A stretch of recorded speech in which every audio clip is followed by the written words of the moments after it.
नमस्कार, मैं हूं संतोष। सिटी न्यूज़ वैन रीवा की सांध्यकालीन समाचार सेवा में आपका स्वागत है। प्रस्तुत हैं आज के मुख्य समाचार। त्रिस्तरीय पंचायत चुनावों को लेकर राजस्व एवं पुलिस विभाग के अधिकारियों की कलेक्टर ने ली बैठक। संवेदनशील एवं अति संवेदनशील मतदान केंद्रों पर हुआ मंथन। रिश्ते के चाचा ने भतीजी का 2.5 साल तक किया शारीरिक शोषण। न्यायालय ने सुनाई 25 साल के कठोर कारावास की सजा। आपसी समझौतों से हुआ अदालती प्रकरणों का निराकरण, आयोजित हुई लोक अदालत। खबरें अब विस्तार से। त्रिस्तरीय पंचायती चुनाव की तैयारी को लेकर कलेक्टर ने ली राजस्व एवं पुलिस की संयुक्त बैठक। त्रिस्तरीय पंचायत के आम निर्वाचन के संबंध में कलेक्टर ने ली राजस्व और पुलिस की संयुक्त बैठक, जिसमें जिले भर के एसडीएम, तहसीलदार, थाना प्रभारियों की मौजूदगी में संवेदनशील तथा अति संवेदनशील मतदान केंद्रों को लेकर हुआ मंथन। आपको बता दें कि त्रिस्तरीय पंचायत चुनाव के दौरान कानून व्यवस्था बनाए रखने के लिए आज कलेक्टर ने मोहन सभागार में राजस्व तथा पुलिस अधिकारियों की संयुक्त बैठक ली। बैठक की अध्यक्षता collector doctor Ilaiya Raja T द्वारा की गई। इस बैठक का मुख्य उद्देश्य त्रिस्तरीय पंचायत चुनाव के दौरान संवेदनशील तथा अति संवेदनशील मतदान केंद्रों में प्रतिबंधात्मक कार्यवाही सहित आदतन अपराधियों के खिलाफ कार्यवाही सहित कानून व्यवस्था को दुरुस्त करने पर चर्चा शुरू हुई। आपको बता दें कि त्रिस्तरीय पंचायत चुनाव के लिए कुल 2613 मतदान केंद्र बनाए गए हैं। कुल सामान्य श्रेणी में 1452 मतदान केंद्रों को छोड़ दिया जाए तो 756 मतदान केंद्र संवेदनशील और 407 अति संवेदनशील की श्रेणी में हैं। मोहन सभागार में शुरू हुई आज की बैठक अहम मानी जा रही है, क्योंकि इस बैठक में नॉमिनेशन फॉर्म भरने से लेकर चुनाव तक की रणनीति तैयार की जाएगी। यही एक कारण है जिसमें जिले भर के पुलिस अधिकारियों को एकत्रित किया गया और बैठक में पुलिस अधिकारियों के साथ राजस्व अधिकारियों को भी शामिल किया गया है। इस बैठक में पुलिस अधीक्षक नवनीत भसीन, एडिशनल एसपी शिव कुमार वर्मा, अपर कलेक्टर शैलेंद्र सिंह सहित एसडीएम, तहसीलदार, एसडीओपी, थाना प्रभारी समेत अन्य निर्वाचन संबंधी अधिकारी एवं कर्मचारी उपस्थित रहे। प्रस्तुत है अपर कलेक्टर शैलेंद्र सिंह से प्राप्त जानकारी के अंश। क्या दिशा निर्देश दिए गए? अभी पंचायत का निर्वाचन हमारे यहाँ पूरे मध्य प्रदेश में आयोजित होना है। 3 चरणों में निर्वाचन आयोजित होंगे, तो उसकी अधिसूचना और बाकी सभी चीज़ों से संबंधित इस निर्वाचन के दौरान कानून व्यवस्था शांतिपूर्ण ढंग से, अच्छे ढंग से लोग मतदान कर पाएँ, मताधिकार का प्रयोग कर पाएँ, क्योंकि ये बहुत निचले स्तर का निर्वाचन है जो बहुत ज़मीनी तौर पे जुड़ा हुआ है, जहाँ की वार्ड के सदस्य से लगा करके, सरपंच को लगा करके, जनपद सदस्य का, जिला पंचायत सदस्य का निर्वाचन एक साथ होता है। तो बड़े स्तर का निर्वाचन है। उसकी तैयारियों के संदर्भ में आदरणीय कलेक्टर साहब और एसपी साहब ने निर्देश दिए हैं और हमारे ज़िले में कुल 2613 मतदान केंद्र हैं। इसमें से अभी तक जो हम लोगों ने जानकारी वगैरह संकलित कराई है, क्योंकि 700 के लगभग हमारे पास में संवेदनशील, 400 करीब अति संवेदनशील हैं और इनको और परीक्षण करके व्यवस्थित करके इनको देने का कहा है, जिससे कि संवेदनशील केंद्रों पर उचित व्यवस्था की जा सके, तैयारियां चाक चौबंद हो सकें और माननीय राज्य निर्वाचन आयोग के निर्देशानुसार अच्छी ढंग से निर्वाचन का जो है संपादन किया जा सके। बल की कमी है तो उसके लिए कैसे? नहीं, पर्याप्त पुलिस बल उपलब्ध है और जैसे ही जहाँ जिस तरह की आवश्यकता होगी पर्याप्त बल उपलब्ध कराया जाएगा। आज की भी मीटिंग में सभी थाना प्रभारी, सभी एसडीओपी साहिबान, एडिशनल एसपी साहब खुद थे और उन्होंने आश्वासन दिया है कि निर्वाचन के, और वैसे भी निर्वाचन क्योंकि 3 चरणों में है, तो हमारे पास पर्याप्त बल निर्वाचन के अनुरूप रहेगा और जहाँ जैसी आवश्यकता होगी उसका प्रयोग आदरणीय कलेक्टर साहब और एसपी साहब के निर्देशन में किया जाएगा। क्षेत्रों में भी व्यवस्था बनाई गई जी, एडी क्षेत्रों में। एडी क्षेत्र मतलब ये अति संवेदनशील? अच्छा, हाँ, अति संवेदनशील क्षेत्रों के लिए तो मैंने आपको जैसा बताया ही है, आयोग के उसमें विशेष निर्देश रहते हैं और संवेदनशील, अति संवेदनशील केंद्रों पर बल भी मिलता है उनके अनुरूप। तो वैसी जो शासन निर्देश रहेंगे, आयोग के निर्देश रहेंगे, उनके अनुसार।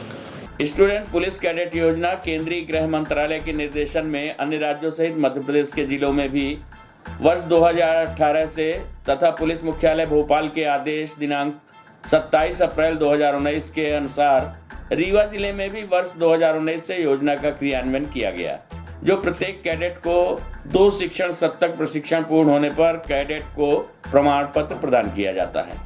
आपको बता दें कि पुलिस कंट्रोल रूम रीवा में आज अतिरिक्त पुलिस महानिदेशक महोदय श्री केपी वेंकटेश्वर राव, श्रीमान कलेक्टर महोदय doctor Ilaiya Raja T, police अधीक्षक महोदय रीवा सी नवनीत भसीन तथा अतिरिक्त पुलिस अधीक्षक शिव कुमार वर्मा के द्वारा स्टूडेंट कैडेट पुलिस योजना के तहत रीवा जिले के 5 विद्यालयों के लगभग 200 छात्र छात्राओं को प्रशिक्षित किया गया।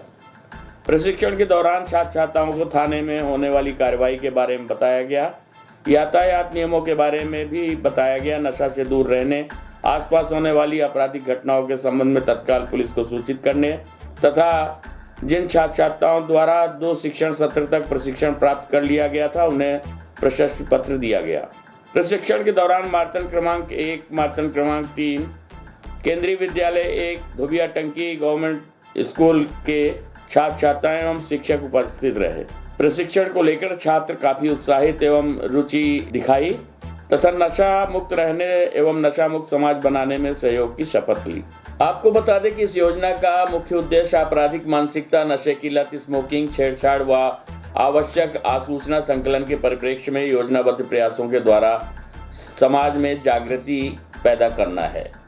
इस योजना के क्रियान्वयन हेतु अतिरिक्त पुलिस महानिदेशक सामुदायिक पुलिसिंग को नोडल अधिकारी बनाया गया है। साथ ही जिला स्तर पर 3 सदस्यीय समिति बनाई गई है, जिसमें जिले के कलेक्टर, पुलिस अधीक्षक और जिला शिक्षा अधिकारी समिति में शामिल हैं। प्रस्तुत है एडिशनल एसपी शिव कुमार वर्मा से प्राप्त जानकारी के अंश। मैं करता हूँ, ये एक पुलिस का एक विशेष कार्यक्रम है। इसको हम आगे भी अभी इसको बढ़ चढ़ कर कार्यक्रम करेंगे।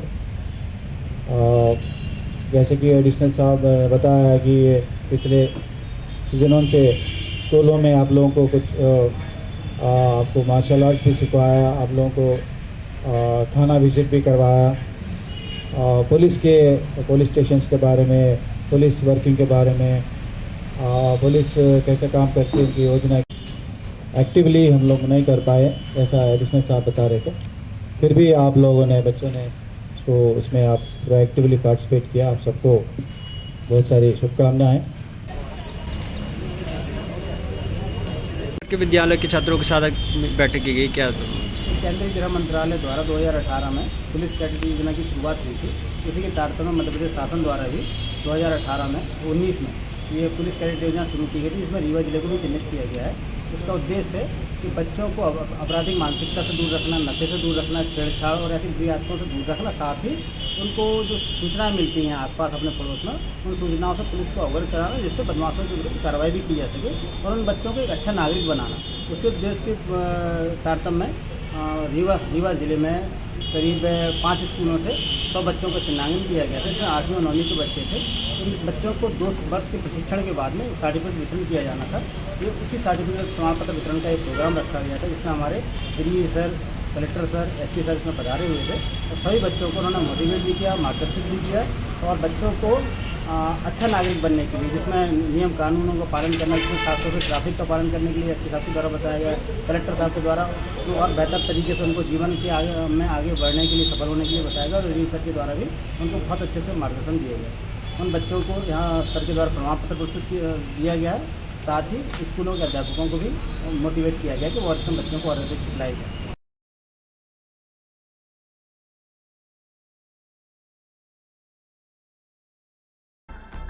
2.5 साल तक भतीजी का शारीरिक शोषण करने वाले रिश्ते के चाचा को न्यायालय ने सुनाई 25 वर्ष के कठोर कारावास की सजा सहित 20,000 रुपए के अर्थदंड से किया दंडित। आपको बता दें कि दरिंदगी की हद पार करने वाले आरोपी को न्यायालय ने सुनाई 25 साल के कठोर कारावास की सजा। 14 वर्ष की अवयस्क बालिका के साथ निरंतर 2.5 वर्ष तक दुष्कर्म करने वाले आरोपी को 25 वर्ष के कठोर कारावास की सजा सुनाई गई है। आरोपी पीड़िता के रिश्ते का चाचा बताया जा रहा है, जिसने रिश्ते की सारी मर्यादाओं को पार करते हुए पीड़िता के साथ 2.5 वर्ष तक दुष्कर्म की घटना को अंजाम देता रहा। इस पूरे मामले को लेकर लोक अभियोजक ने बताया कि आरोपी पीड़िता के रिश्ते का चाचा लगता है। पूरे घटनाक्रम का खुलासा करते हुए लोक अभियोजक ने बताया कि मनगांव थाना क्षेत्र में निवास करने वाली 14 वर्षीय पीड़िता को 10वीं की पढ़ाई करने के लिए उसके पिता के द्वारा रीवा के समान क्षेत्र में लाया गया था। 2020 में आरोपी चाचा सुशील साहू को पीड़िता के भाई ने दुष्कर्म करते रंगे हाथ पकड़ लिया। इसके बाद जो खुलासा हुआ वह बेहद चौंकाने वाला था। पीड़िता ने अपने परिजनों को बताया कि चाचा उसे माता पिता को जेल हो जाने की धमकी सहित कई प्रकार से डराता था और धमकाता था। पहली बार उसके साथ वो गांव में दुष्कर्म की घटना को अंजाम देने के बाद पीड़िता के माता पिता से सहायता मांगकर वह समान थाना क्षेत्र में आकर रहने लगा, जिसके बाद आरोपी ने कोर्ट के समीप स्थित एक रेस्टोरेंट सहित उसके किराए के मकान में बार बार उसकी अस्मत को तार तार करता रहा। 2.5 वर्ष बाद जब इस बात की जानकारी पीड़िता के भाई को हुई तो सारा मामला खुलकर सामने आ गया, जिसके बाद समान थाने में आरोपी के विरुद्ध शिकायत दर्ज कराई गई। पास्को एक्ट के अंतर्गत न्यायालय ने आरोपी को 25 वर्ष के कठोर कारावास की सजा से दंडित किया है। प्रस्तुत है लोक अभियोजक से प्राप्त जानकारी के अंश। थाना क्षेत्र अंतर्गत कर रहा हूँ। आरोपी सुशील साहू की रिश्ते में प्रोसिक्यूटिंग भतीजी लगती थी और वो मतलब रिश्तों को ध्यान में रखते हुए उसके नज़दीक आया। और जब प्रोसिक्यूटिंग का जो फादर था वो यहाँ रीवा में छोटी सी दुकान चलाता था, उसको आगे की 10वीं के बाद आगे की पढ़ाई के लिए रीवा लेकर आया। उसी समय वो घर में अकेले रहती थी और आरोपी उससे नज़दीकी बढ़ाने लगा और उसको ब्लैकमेल करके उससे सेक्सुअल रिलेशन स्थापित करने के लिए जिद करने लगा और उसको ये धमकाता था कि यदि तुम ऐसा नहीं करोगी तो मैं जहर खा के मर जाऊंगा और तुम्हारे माँ बाप को कहीं न कहीं फंसा दूंगा।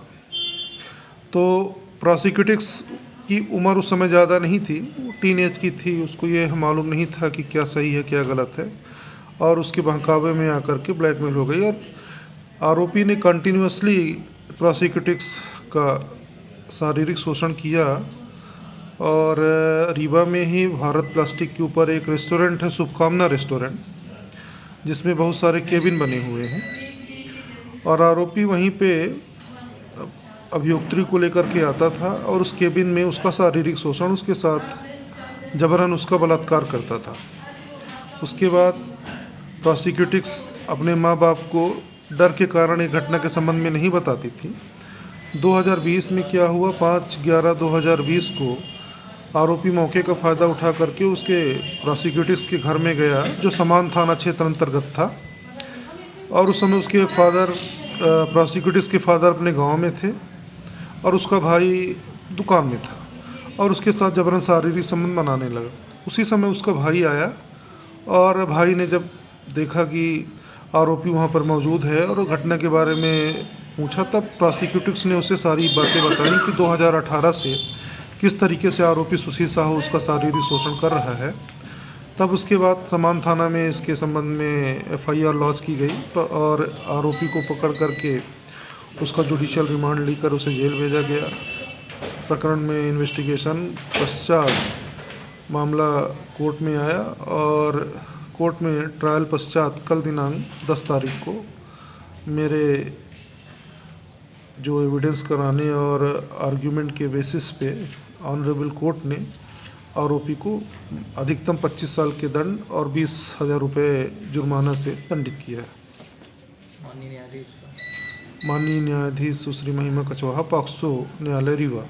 सर, ये जो आरोपी है इसको उसके पीड़िता के पिता ने ही यहाँ इस्टेब्लिश करवाया था, ऐसा तो मुझे इसके संबंध में जानकारी नहीं है, लेकिन एक चीज़ मैं कहना चाहता हूँ कि कानून कितना भी सख्त बन जाए, हर व्यक्ति को अपने नैतिक मूल्यों को ऊपर रखना होगा, क्योंकि आरोपी जो है रिश्ते में उसका चाचा लगता है और अगर महिलाएं घर के अंदर ही सेफ नहीं होंगी तो कहाँ शासन कितने भी मजबूत कानून बनाएं, जब तक हम अपने चरित्र को और नैतिकता को ऊपर नहीं रखेंगे तब तक इस तरह की घटनाओं को रोक पाना केवल पुलिस के बस की बात नहीं है। इसलिए हर व्यक्ति का यह दायित्व है कि अपने नैतिक मूल्यों को ऊपर बढ़ाए। बस कंडक्टर बेटे के विवाद में उसके पिता को ही स्थानीय बदमाशों ने पीट कर मौत के घाट उतार दिया। घटना चौराटा थाना क्षेत्र के रौसर गांव की है, जहां बस कंडक्टर पुत्र के विवाद में उसके पिता को ही स्थानीय बदमाशों ने पीट कर मौत के घाट उतार दिया। आपको बता दें कि घटना चौराटा थाना क्षेत्र के रौसर गांव की है। बताया जा रहा है कि मृतक मुन्ना कोल का पुत्र अरुण कोल संगम ट्रेवल्स के बस में कंडक्टरी का काम करता था। अरुण कोल से स्थानीय बदमाशों का किराए के लेन देन में विवाद हुआ था। अरुण ने बताया कि आज सुबह तकरीबन 8 बजे आरोपी धीरू कोल, रामजी कोल सहित अन्य आरोपी युवक के घर के अंदर आकर गाली गलौज कर रहे थे, जिसके बाद आरोपियों ने अरुण पर हमला किया। तभी बीच बचाव में आए पिता मुन्ना कोल के ऊपर आरोपियों ने लाठी से हमला कर दिया। घटना में मुन्ना कोल गंभीर रूप से घायल हो गए, जिसके बाद उनकी मौत हो गई। घटना से आक्रोशित परिजनों ने स्थानीय लोगों की मदद से सड़क में जाम लगा दिया, जिसकी सूचना मिलने पर चुराटा थाना प्रभारी दल बल के साथ मौके पर पहुंच गए। मौके पर पहुंचे नगर पुलिस अधीक्षक ने लोगों को समझाइश दी। परिजनों की मांग है कि आरोपियों को जल्द से जल्द गिरफ्तार किया जाए। मौके पर पहुंचे नायब तहसीलदार यतीश शुक्ला के द्वारा 5,000 की आर्थिक सहायता देने के साथ आरोपियों की जल्द गिरफ्तारी का दिया गया आश्वासन। प्रस्तुत है मृतक के पुत्र अरुण कोल से प्राप्त जानकारी के अंश। अरुण कोल। ये आपके कौन है जो मृतक है? मेरे पिताजी हैं। क्या घटना क्या हुई है? घटना ही वाद विवाद हमसे हुआ था। गाली गलौज कर रहे थे, ज़्यादा पिया था दारू। और यही धीरू कोल और ये लोग सपोर्ट किए। फिर कहे कि अब इन्हें अपने परिवार वालों को लेके आते हैं तो तेरे को देख लेंगे, तो एक बार छुड़ाएं। फिर नहीं माना, फिर माना नहीं, ये लोग सहमत दिए 3 लोग, तो ये मिल के मार दिया। साफ है, साफ बता रहे हैं, बोले तो दे है। मारा एक है, इसमें 4 थे। मारा धीरू कोल है, लेकिन सहमत के लिए 3 और थे। काहे के लिए नाराज थे? क्या विवाद क्या था? अब विवाद यही पिए था वो, हम कुछ नहीं किए, गरियाते रहे तो हम घर में बताए। विवाद काहे का शुरू हुआ था? बस का किराया वाया देने? किराया वाला वो जाने, बस वाला जाने, बस में हम नहीं रहें हुआ दिन। हम आते रहें घर में, पिए रहे तो सोचिन कि हो बस माँ है, तो गरियावे लगा कि हम पैसा देबे न करब, देबे न करब। उसको बाद आके मार दिया? हाँ, उसको बाद आके मारपीट कर देने? हाँ। क्या बजे घटना है ये? 8 बजे यहाँ पे बस आ जाती है, 8 सवा 8 बजे की घटना है। मारपीट कितने समय की? हाँ, अरे यार 7:30 चलिए उनके बस हम। क्या नाम है आपका? आपका क्या नाम है? मेरा अरुण कोल। लोक अदालत की 43 खंडपीठ में रखे गए 9,582 मामले माननीय जिला एवं सत्र न्यायाधीश RC वार्ष्णेय ने किया शुभारंभ। आपको बता दें कि आज राष्ट्रीय लोक अदालत का आयोजन किया गया। इसका विधिवत उद्घाटन सुबह ADR भवन में जिला एवं सत्र न्यायाधीश रूपेश चंद्र वार्ष्णेय द्वारा किया गया। इस दौरान रीवा तहसील न्यायालय सिरमौर तथा मऊगंज रीवा हनुमाना के साथ साथ जिला न्यायालय में भी लोक अदालत का आयोजन किया गया। इस लोक अदालत में दीवानी, फौजदारी, पारिवारिक विवाद, मोटर दुर्घटना, क्षतिपूर्ति, 138 चेक बाउंस, विद्युत नगर निगम प्रीलिटिगेशन के प्रकरण निराकरण के लिए रखे गए। इस दौरान करीब 9,582 प्रकरणों का निराकरण 43 खंडपीठों में आपसी समझौते के तहत किया जाएगा। इसमें करीब 8,000 प्रीलिटिगेशन के प्रकरण भी हैं। इस संबंध में बताया गया कि राजीनामा योग्य प्रकरणों का निराकरण आपसी सुलह समझौते के माध्यम से किया जाएगा। लोक अदालत में संपत्ति कर, जलकर एवं विद्युत संबंधी प्रकरणों में शासन की गाइडलाइन के अनुसार अधिभार में छूट प्रदान की गई है। आयोजित की गई लोक अदालत में आपसी सहमत से कुल 2,364 प्रकरणों को निराकृत कर 8,33,40,000 के करीब रिवार्ड हासिल हुआ।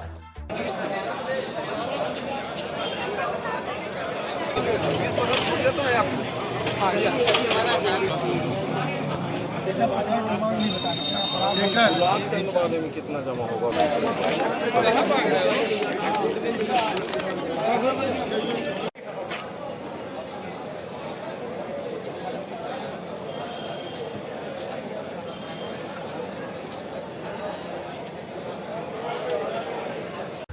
स्वामी विवेकानंद कैरियर मार्गदर्शन योजना अंतर्गत पशुपालन विभाग द्वारा छात्रों से किया गया संवाद। TRS कॉलेज में शुरू की गई स्वामी विवेकानंद कैरियर मार्गदर्शन योजना अब टेक्निकल कॉलेजों की तरह इन कॉलेजों में भी दिखेंगे रोजगार के अवसर। आपको बता दें कि ठाकुर रमन सिंह महाविद्यालय में आज 1 दिवसीय कार्यशाला का आयोजन किया गया।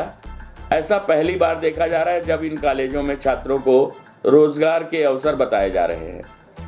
आत्मनिर्भर मध्य प्रदेश रोड मैप के तहत स्वामी विवेकानंद कैरियर मार्गदर्शन योजना शुरू की गई है।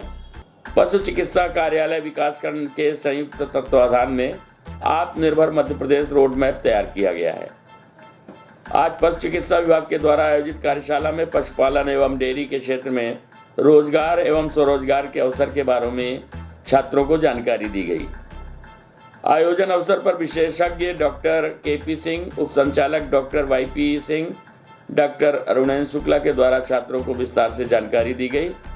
बताया जा रहा है कि रोजगार के इन अवसरों में सरकार छात्रों का पूरा साथ देती है, जिसमें कॉलेज के पास आउट होने वाले छात्रों सहित अध्ययनरत छात्रों के लिए भी रोजगार के विशेष अवसर बताए जा रहे हैं। प्रस्तुत है डॉक्टर अरुणेश शुक्ला से प्राप्त जानकारी के अंश। का उद्देश्य यही है कि हमारा भविष्य में कुछ हम ऐसा कार्य करें जो हमारे जीविकोपार्जन का साधन बने, तथा उसमें हम और कैसे आगे बढ़ सकते हैं, अपनी आमदनी बढ़ा सकते हैं और भी जो भी अच्छे कार्य हैं उसके लिए कर सकते हैं। क्योंकि पशुपालन एक ऐसा क्षेत्र है जो हमारे पूर्वज बहुत पहले से करते रहे और आज की स्थिति में उसमें बहुत सारे वैज्ञानिक अनुसंधान होते गए और उसको वैज्ञानिक दृष्टिकोण से उसको व्यवस्थित करके और ये पशुपालन किया जा रहा है। ये मध्य प्रदेश शासन पशुपालन विभाग की ओर से और विवेकानंद कैरियर मार्गदर्शन TRS कॉलेज के तत्वाधान में हमारे विभाग से कुछ आदेश हैं ऐसे कि जो बच्चे कॉलेज में पढ़ रहे हैं उन्हें भी पशुपालन गतिविधियों संबंधी जानकारी हो और उन्हें जागरूक किया जाए और उन्हें हमारे विभाग की योजनाएं क्या क्या हैं, उनका कैसे कैरियर बन सकता है आगे भविष्य में TRS कॉलेज में पढ़ने के बाद भी इनको प्रेरित करना, उन्हें जागरूक करना, ये हम लोगों का है। जो शासन के आदेश हैं पहले से रूटीन प्रक्रिया है, हम लोग करते रहते हैं ऐसे कार्यक्रम, तो ये उसी में विषय में हम लोग इनको प्रशिक्षण दे रहे हैं आज। किस तरीके से लोगों का भविष्य है, छात्रों का भविष्य पशुपालन में कैसे? बहुत अच्छा प्रश्न है आपका।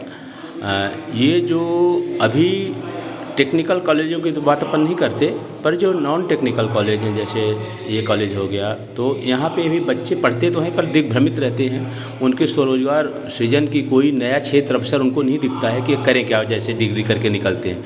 तो उसे इस तरह की हम लोगों ने जैसे पशुपालन में डेयरी पालन की योजनाएं हैं, हमारी मुर्गी पालन की योजना है, बकरी पालन की योजना है, ऐसी योजना हम उनको बताते हैं जिससे जैसे ही कॉलेज से निकलें उसमें वो जुड़ सकते हैं, उनका कॉन्फिडेंस लेवल बढ़ता है इससे। कौन शामिल हुए यहाँ अधिकारी, कौन जी कौन उपस्थित है? ये कार्यक्रम मैडम अर्पिता अवस्थी जो TRS कॉलेज की प्रिंसिपल हैं, अच्युत पांडे साहब जो नोडल ऑफिसर हैं विवेकानंद कैरियर मार्गदर्शन के, उनके साथ उप संचालक डॉक्टर राजेश मिश्रा साहब का निर्देश है और हमारे गवर्नमेंट ऑफ इंडिया के निर्देश हैं। इसके साथ डॉक्टर KB सिंह उप संचालक पशु चिकित्सा सेवाएँ, doctor YP Singh VO Rewa और मैं इस कार्यक्रम में उपस्थित हूँ और ये प्रशिक्षण का कार्यक्रम चल रहा है। क्या नाम सर आपका? डॉक्टर अरुणेश शुक्ला। आज की खबरों में बस इतना ही। कल हम फिर हाजिर होंगे कुछ नई खबरों के साथ। तब तक के लिए हमें अनुमति दीजिए। नमस्कार।